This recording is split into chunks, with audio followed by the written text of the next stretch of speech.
Mummy మస్తు smell వస్తుంది. ఏం కర్రీ చేస్తున్నావు? చిక్కుడుకాయ పచ్చిమిర్చి. చూడండి ఫ్రెండ్స్ ఎంత బాగుందో, చూస్తుంటేనే తినేయాలనిపిస్తుంది. కూర కూడా అయ్యింది. ఇక చిక్కుడుకాయల, బీరకాయల, బెండకాయల పచ్చిమిర్చి వేస్తేనే చాలా బాగుంటుంది. ఇంట్లో ఎంతమందికి ఇష్టమో కామెంట్ అయితే చేయండి. మాకైతే చాలా అంటే చాలా ఇష్టం నిజంగా. మీలో ఎంతమందికి ఇష్టమో కామెంట్ చేయండి. మరీ మా ఫ్యామిలీలో అయితే ముఖ్యంగానైతే మా నాన్నకైతే మస్తు ఇష్టం చిక్కుడుకాయ, బెండకాయ. సేమ్ అంతే మా తమ్మునికి నాకు అవే ఇష్టం. మా నాన్నకి ఇష్టమైన కూర అని చెప్పుకోవాలి.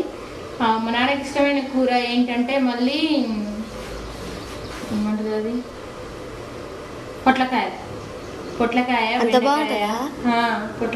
బెండకాయ, చిక్కుడుకాయ, గోకరకాయ బాగా తినేవాడు.